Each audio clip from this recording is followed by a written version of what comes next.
En muchos pueblos se tiene la creencia de la existencia de brujas que se convierten en pájaros en las madrugadas, para salir volando y merodear en los techos de las casas de las personas, y quién sabe para qué. En mi experiencia puedo decirles que verdaderamente existen. Y en este caso, es en forma de una anciana de 80 años, quien siempre ha hecho alarde de ser quien es, una bruja poderosa que puede convertirse en pájaro, y que nadie puede meterse con ella.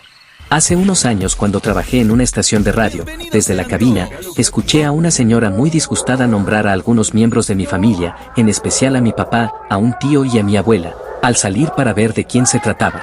Ella, al verme, se volvió un torbellino de improperios y de insultos hacia mí. No entendía su odio y rencor hacia nosotros, sus ojos estaban llenos de venas rojas como a punto de explotar. De la impresión que me causó decidí cerrar la puerta para no escucharla. Y ella, encolerizada, golpeaba y pateaba la puerta del local, gritando y maldiciendo. Mi jefe, quien era su sobrino, al oírla salió para controlarla, hasta lograr que se marchara. En la noche, al contarle a mi papá, él decía que no debía prestarle atención a una señora que estaba mal de la cabeza. Y así lo hice. Ella, por el contrario, me insultó las veces que pudo con las peores palabras. Su odio se agudizó con los años, hasta llegó a amenazarme con hacerme brujería. Desde entonces procuraba no pasar por su lado.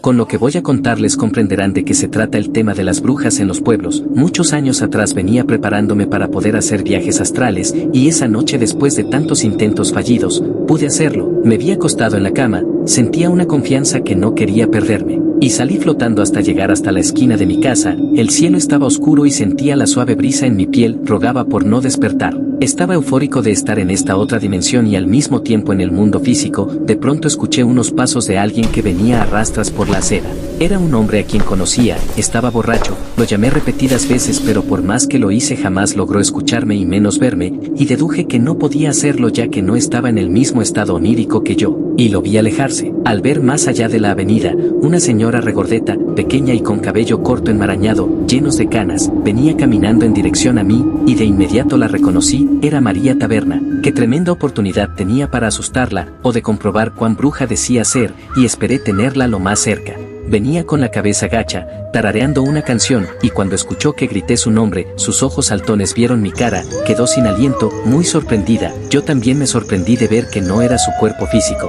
Y ahí supe que no era ninguna bruja como ella lo decía. Más bien, había aprendido a desdoblarse como yo. Con rabia me gritaba: no puedes estar aquí, solo yo hago esto. ¿Quién te enseñó? Dime. Vi ira en sus ojos, pero también vi miedo, y mi voz salió como un rugido contenido por muchos años. Le dije que era el mismo demonio y quedó petrificada. Movía la cabeza frenéticamente para despertarse. Con mis manos la detuve y le pregunté el porqué de su rencor ancestral, y con voz temblorosa parecida a la de una niña asustada dijo: tu papá, él nunca me quiso. Tu abuela, tu tío son los culpables. Jadeaba de pavor y de espanto. Suéltame, maldito demonio. Hasta que la vi desaparecer de mis manos, supe que había despertado, y yo hice lo mismo. Abrí los ojos emocionado por lo que había descubierto. Todo se trataba simplemente de un despecho, no era más que eso.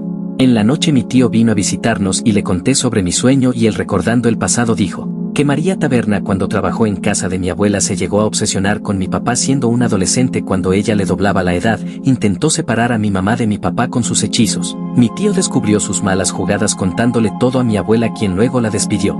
Nunca superó el desamor, el odio la invadió a tal punto de querer descobrarse con los más inocentes. Días después, al verme con muchas dudas, me preguntó si todo lo ocurrido lo había soñado, y le dije que se conformara con saber lo que le había dicho, que era el mismo demonio. Quiso hablar, pero el miedo no se lo permitió, y se marchó para no volver a molestarme.